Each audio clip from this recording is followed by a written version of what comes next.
She thought it was just another job in another cold house, until the man who never spoke looked straight through her, and everything she thought she knew about her past shifted. The mountain road wound like a scar through the pines. Vivian Ross squinted through the windshield as snow flurried across her view, heavy and fast. Her tires crunched over gravel, headlights slicing through the white haze. Her breath fogged inside the car. She hadn't expected the altitude to feel this high, or the silence to feel this intentional. She wasn't here to be comfortable. She was here for answers. At the crest of the slope, the trees gave way to glass and steel.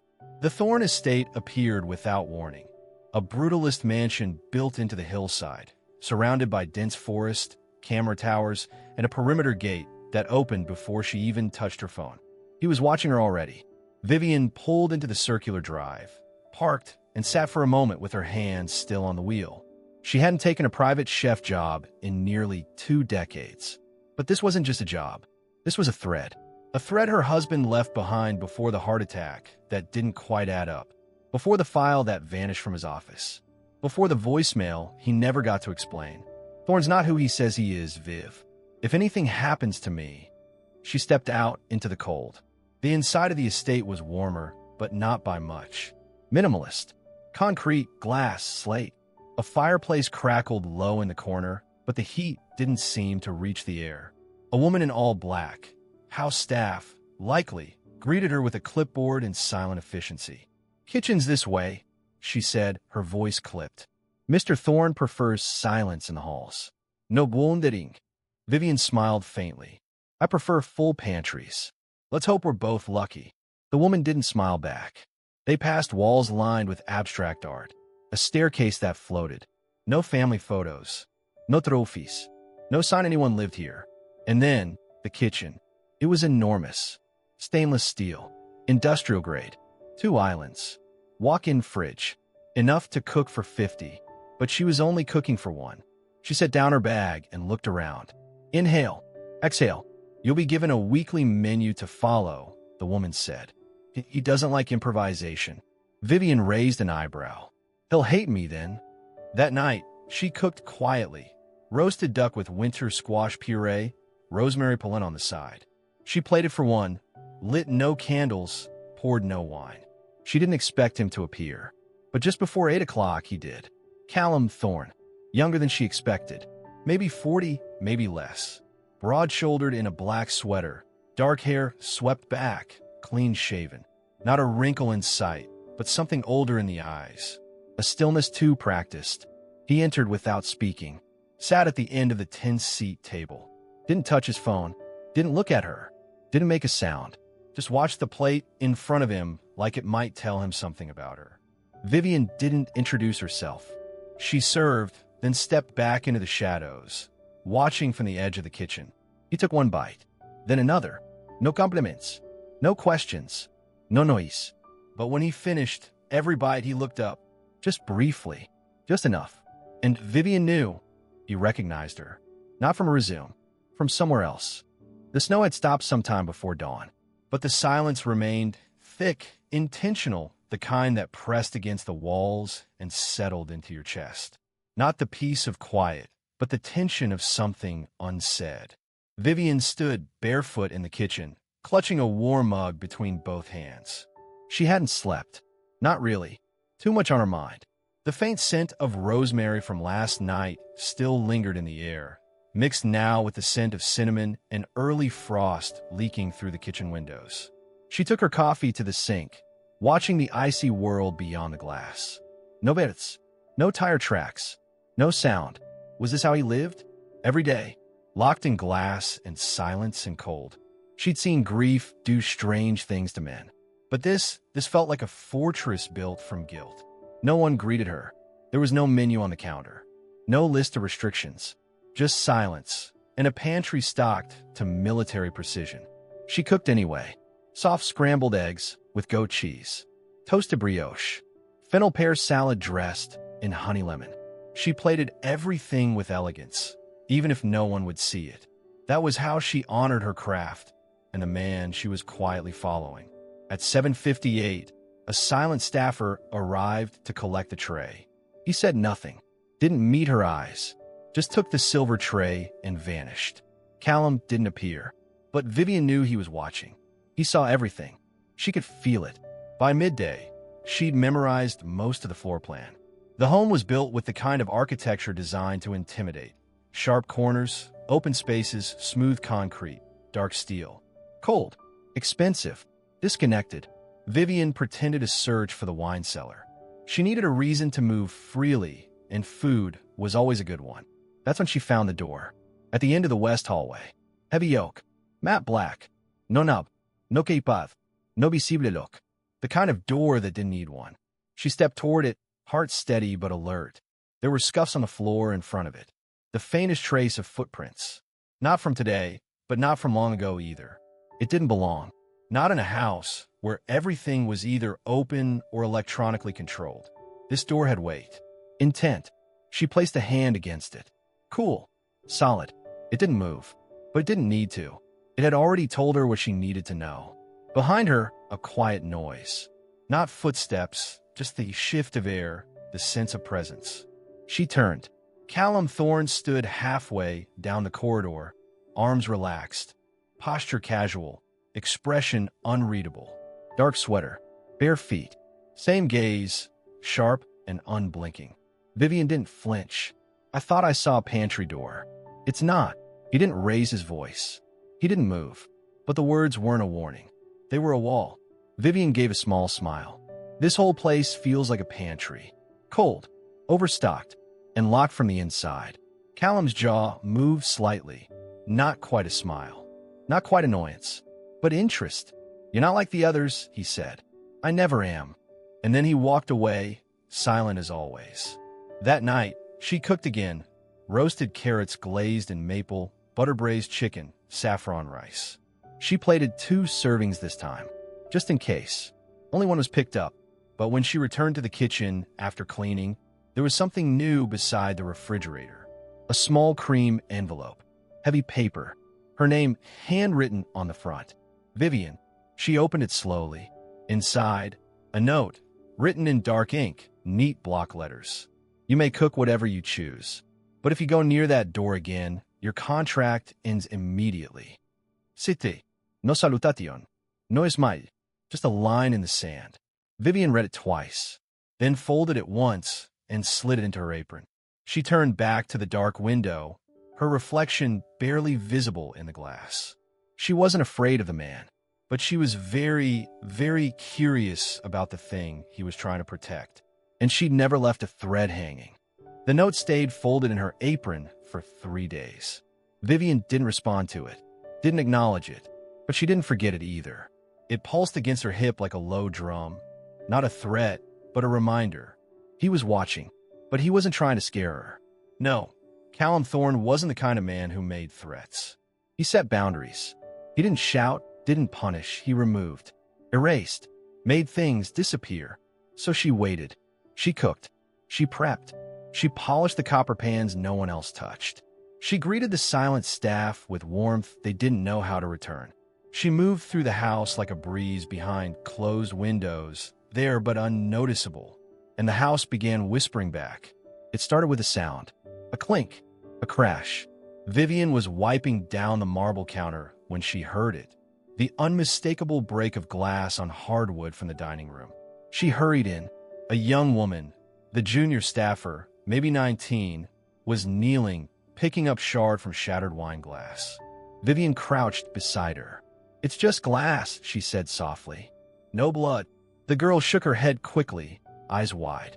Good, Vivian said, helping sweep the shards into her hand. Accidents only matter when someone's watching. The girl hesitated. Just a second.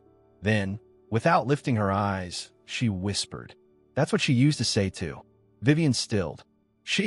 But before she could press, the girl stood too fast, mumbled something, and vanished down the hall, leaving the cleanup behind. That night, Callum didn't come to dinner. She served as usual, seared duck breast with blackberry glaze, roasted potatoes, and bitter greens. And, as usual, it was picked up by silent hands and carried away to the part of the house no one mentioned. But Vivian wasn't hungry anymore, and she was done waiting. She waited until 2:07 a.m. The halls were dark, the security lights low. The cold on the floor crept through her socks as she stepped softly down the eastern corridor. The library door was already open. Vivian entered slowly. The space breathed around her. Warm wood, dust, paper, still air. Towering shelves lined with books arranged by color, not content. Red to gold, white to black. Too perfect to be touched. This wasn't a room meant for reading. It was meant for forgetting. But between two identical cream-colored hardcovers on the bottom shelf, she found it. A journal. Soft leather cover. No label. The edges frayed. It shouldn't have been there. She opened it, and time stopped. Inside were photographs, clippings, notes. She lowered herself to the rug, hands steady, heart pounding. The first page, a photograph of Callum Thorne, younger, in a gray suit, smiling for the press. The second, the same image, but now with a woman beside him. Striking, mid-20s, pale skin, long blonde hair, a red dress, sometimes laughing, sometimes staring, always close, always his. Dozens of them. One photo was torn, clean down the middle. Only his half remained. Her side had been ripped away. The next page, a clipped article from a business journal. Heiress disappears days before wedding to CEO Callum Thorne. Vivian scanned it. Madeline Sorens, 29, last seen at the Thorne estate. No forced entry. No weaknesses. No charges. Missing. No croce. No body. Just missing. She turned the page again. This time, scribbled notes in sharp, anxious handwriting. If he didn't kill her, why pay off the staff? Why wipe the security logs? Why silence the press so fast? The words swam in her vision. The final page stopped her cold. One line. Simple ink. She recognized the handwriting instantly. Dean's. Her husband's. He won't talk, but the house remembers. Vivian's breath caught in her chest. She closed the notebook slowly, carefully, like it might explode if handled too fast. Above her, the floor creaked. Just once. Not enough to mean anything, but enough to remind her. She wasn't the only one awake. The next morning, she didn't wait for instructions. She made lemon ricotta pancakes with toasted pecans and sage-roasted apples. 2 cups of coffee. Black. 1 glass of orange juice. A folded cloth napkin tied with twine. Not a ring. Her husband used to say the extra step made things feel more human. She plated everything on ceramic instead of china. Something warmer. Imperfect. Then she waited. Not in the shadows this time. Not in the kitchen. She sat at the table. Callum appeared at exactly 8:07, wearing black slacks, a navy sweater, and the same unreadable expression he always wore, like he was constantly calculating a risk no one else could see. He paused in the doorway. Saw her. Paused again. "You're in my seat," he said. Vivian didn't flinch. It's not labeled. A silence passed between them, but it didn't feel hostile. It felt alive, like a standoff between two people who had run out of ways to pretend they weren't aware of each other. Finally, Callum sat, not across from her, next to her, close enough that she could hear the shift of his sleeve when he reached for the fork. He took a bite, chewed slowly, stopped. Vivian pretended not to watch, but she saw the way his posture changed, just slightly, the way his throat tightened, how his jaw clenched after the second bite, how he pushed the juice away without tasting it. "What is this?" he asked, voice quiet. She didn't look up. "Pancakes. Apples." "What?" He stared at her for a long moment, then said, "No one's made this for me in 5 years." Vivian kept her hand still on the mug. "And yet," she said softly, "you remembered the taste." Callum didn't reply, but the silence wasn't empty this time. It was crowded. He ate in full, every bite, then set the fork down gently, like the weight of it had changed. "You read the article," he said finally. Vivian looked at him then. His eyes weren't cold. Not this time. They were exhausted. "You left in the library," she said. "I assumed that meant it wasn't off limits." "I didn't leave it," he replied. "I buried it. Years ago.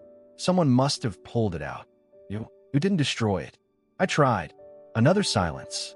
Outside, the wind stirred the pine trees. Inside, everything felt too still. Vivian leaned forward slightly. Madeline. That was her name, wasn't it? Callum's face didn't move, but something behind his eyes broke. She liked lemon. And sage, he said.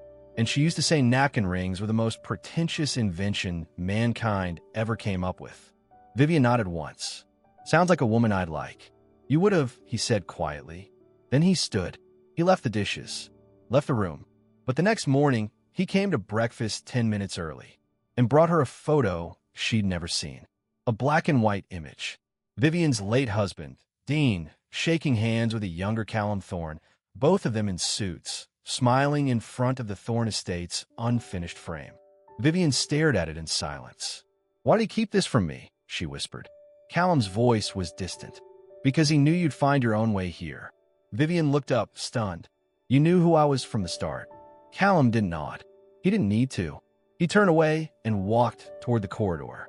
This time, toward the door that was always locked. And this time, he left it open. The door opened without a sound. It didn't creak. It didn't groan. It simply gave way, like it had been waiting. Vivian stood motionless in the threshold, heart pressing against her ribs. The air beyond the frame was different.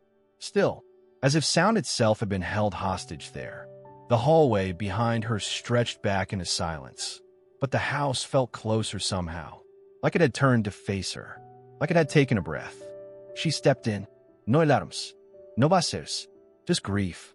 She'd expected something colder, like the man who owned it. Steel, concrete, maybe locked drawers, maybe paper trails. But it wasn't that. It was warm, dark cherrywood floors, a deep green rug, a single tall window spilling golden light over an old armchair angled toward the trees. Dust motes drifted through the air like quiet ghosts. It was a room no one had entered in years. But it hadn't been abandoned. It had been preserved. She walked slowly past a long desk pushed under the window. On it, a glass of dried ink, 3 closed journals, a drafting pencil, and a worn sweater folded neatly in the corner. Beside them, hand-drawn blueprints, buildings, custom layouts, a lakeside cabin sketched again and again with subtle variations. Vivian reached out, touched one with her fingertips. In the margins, in faint cursive ink. Make the porch deeper. She liked sitting outside during storms. It hit her like a stone. This wasn't a study. It was a memorial, a space built to keep someone here. And then she saw them. Photographs, dozens, lining the walls, taped in long rows, pinned to corkboards balanced between book spines and candle holders. All of Madeline. Not magazine shots, not posed event photos. These were intimate. Madeline brushing hair from her face with ink-stained fingers. Madeline in thick socks and a silk robe, curled up on a leather chair, smiling at someone behind the camera. Madeline standing in the snow barefoot, throwing a snowball, laughing mid-motion. Madeline asleep, half covered in blankets, Callum's hand visible in the foreground. Vivian stared. Each one was time-stamped, organized, cataloged. He hadn't hidden her. He'd built a shrine. In the corner of the room, beneath a slanted bookshelf, were 4 boxes stacked with military precision, each labeled in fine black marker. MS, initials only.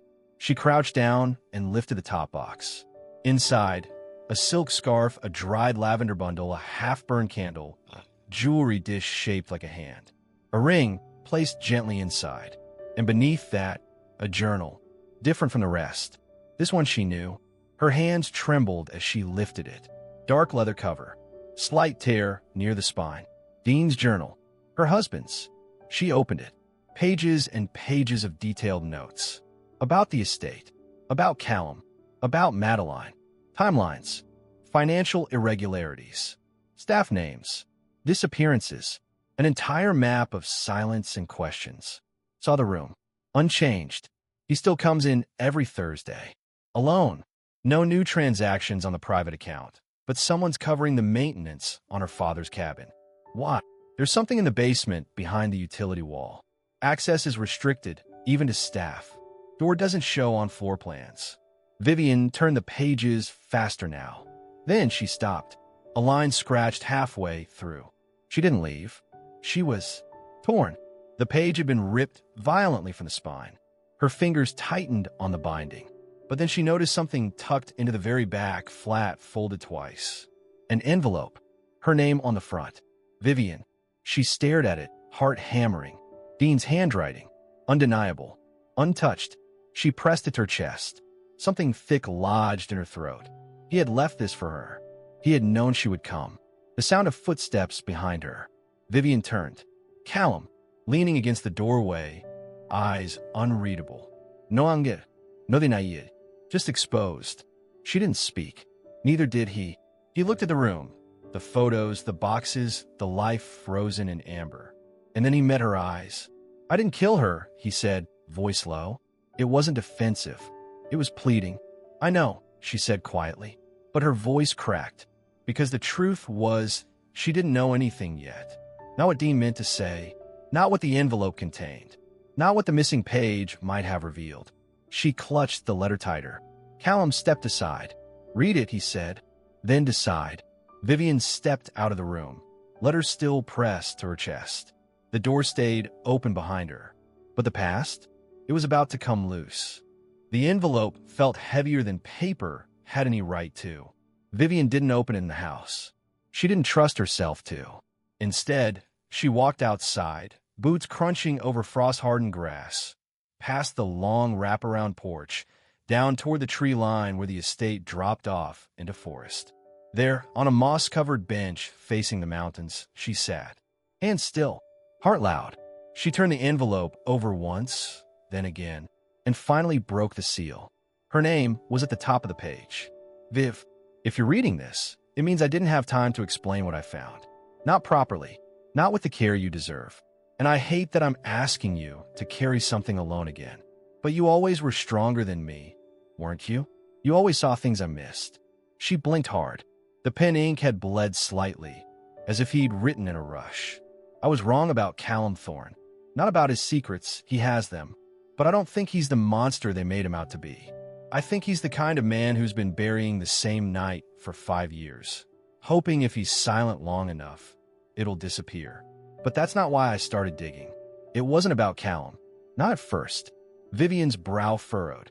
I was following Madeline, but not because she vanished, because she never should have existed in the first place.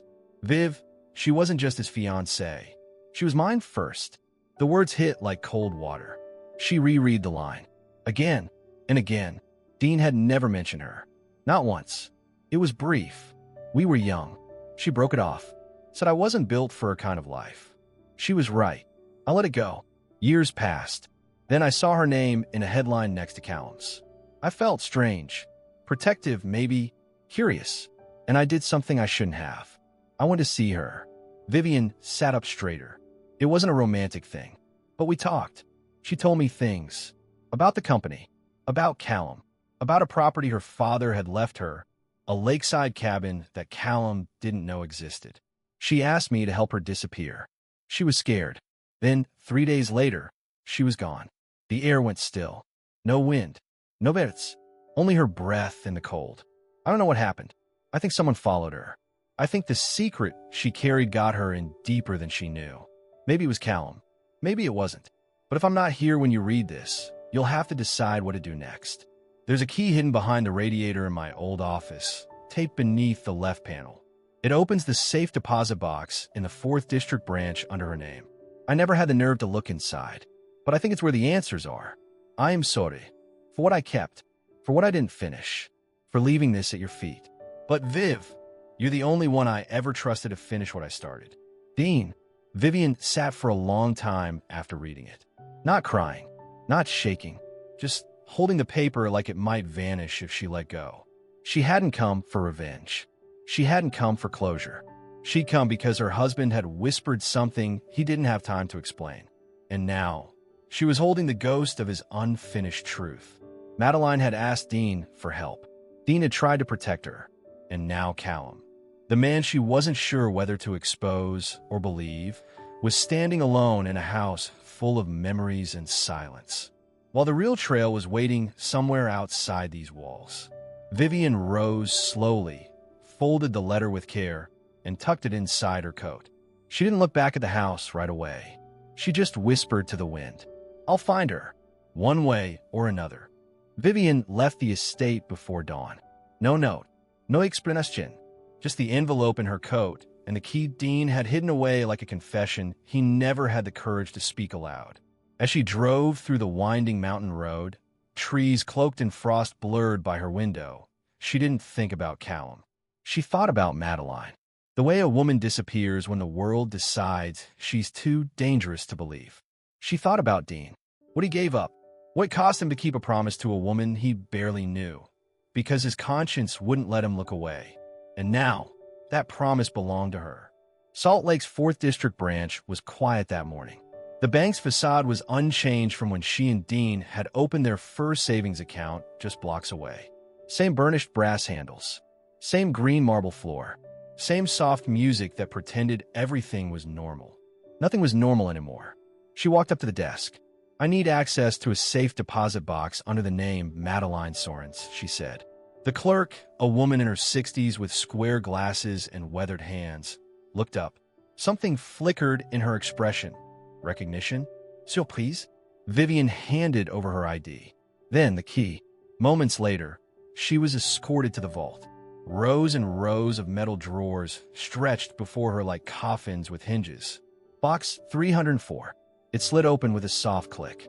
Inside, she found the life someone once tried to erase. She carried the box into a private room, shut the door, sat at a small round table, and opened the lid slowly.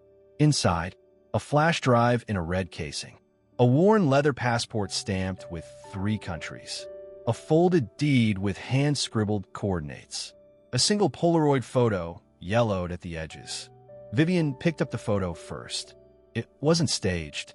It was motion-blurred, taken quickly, as if someone had been watching from a distance. But it was her, Madeline, hair pulled back, windbreaker zipped to the collar, standing next to a battered sedan on a wooded road.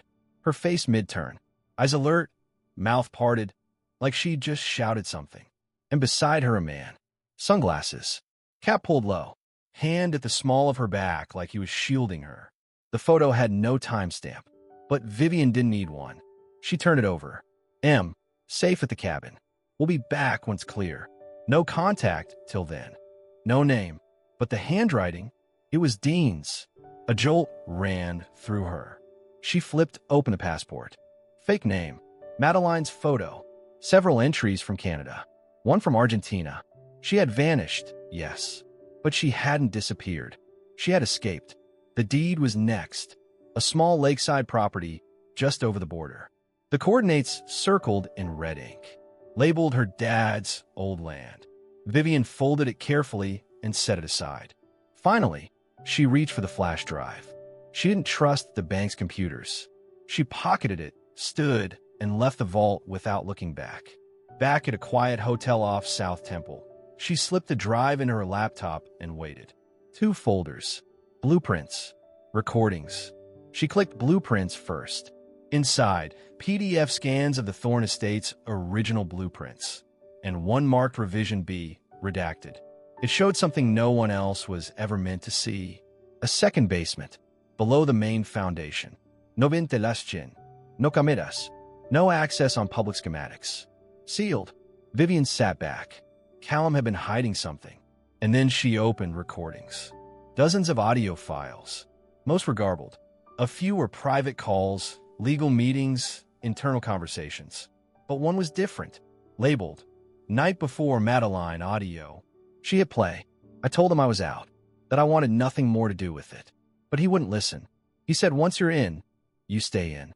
But I saw the files, the payments, the list of names the board cleared, and who they silenced. Madeline's voice cracked. "If anything happens to me, Dean knows. Tell him not to trust anyone inside. Not even..." The audio cut off. Vivian pulled back from the screen. Her heart hammered, because it wasn't just Callum who knew. There were others. People with money, with reach. People who had let a woman vanish and a man die just to keep their profits clean. And now, Vivian had their map, and maybe a target on her back. Vivian didn't speak to him that night. Not when she returned. Not when she passed through the heavy doors of the Thorne estate. Cold air curling behind her like a ghost in her coat. She walked straight to the kitchen, placed a flash drive on the counter. unclipped her coat, hung it neatly, poured a glass of water, drank it in silence. Then, only then, did she look toward the study. He was there, exactly where she expected. Callum Thorne, standing by the fireplace, one arm braced on the mantel, the other holding a half-finished drink he clearly hadn't tasted. Firelight traced shadows across his face. The man looked like a statue carved from guilt. When she entered, he didn't move. She crossed the room and dropped the folded deed and photo on the table between them. "You knew about the cabin," she said. Still, he didn't move. "You knew there was a second basement, the hidden one. You signed off on the blueprint revision in 2017. It had to go through you." Callum finally looked at her. His eyes were tired, not evasive, exhausted, hollow in the way a man becomes when he's survived the same memory over and over again. "I knew," he said quietly, "but not everything. I swear to you, not everything."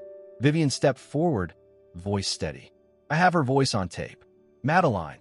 She was afraid of the board, of what they'd buried. She mentioned names, payouts, people she was never supposed to see on that ledger." A pause. "Dean helped her. That's why he died." Callum turned toward the flames. "They threatened him?" he asked, almost to himself. "They silenced him." She waited, but he didn't ask who they were, because he already knew. Moments later, in silence, Callum led her down the hallway she'd only seen once. The far end of the estate. The utility corridor with a wall that had no purpose. Until now, behind a sliding panel was a steel door, smooth, matte black, unmarked. A biometric scanner blinked. Callum pressed his hand against the plate. The door hissed open. The scent of stale air and old electricity rolled out. They descended a narrow metal staircase into silence. The second basement was unlike the rest of the house. No stone, no wood, no warmth, just concrete. Cold, sealed, functional. They moved past rows of locked cabinets and into a chamber lined with servers, blinking softly, powered by their own circuit. At the center, a reinforced safe, chest-high, secured with a digital lock. Callum entered the code. Slowly, when it clicked open, he stepped back, letting her be the one to look. Inside, a folder of wire transfer receipts, a ledger of severance payouts, names she recognized from the audio files, 3 passports with redacted visas, and at the very bottom, a legal affidavit signed by Madeline Sorens. Vivian reached for it, fingers trembling. The signature was real, the ink smudged slightly, her final act before disappearing. In the affidavit, Madeline accused 3 board members by name, outlined the payments, the blackmail, the manipulation of stock projections, and that Callum, though complicit by silence, had never signed the order. He tried to protect her. Too late, too quietly, too scared. Vivian turned. He was leaning against the steel wall, face buried in one hand. "I let them do it," he said softly. "I thought I was saving the company, but I was just saving myself." "You let her run," Vivian said. "That was something." He looked up, but it wasn't enough. "No," she said, "but you get to decide if it stays that way." Weeks passed. The servers were wiped. The 3 board members were gone, quietly, completely. Public statements of health issues and retirement. No noise, no questions. Vivian never asked how. She didn't need to. Callum began dismantling the memorial room without ceremony. The photos came down, the sketches put away. Not erased, just closed. He left the door unlocked after that. He left most doors unlocked. On a mild morning in April, Vivian stood on the back porch holding a mug of coffee, watching birds nest in the pines beyond the fence. Callum joined her, not in a suit, not in silence. He handed her a folder.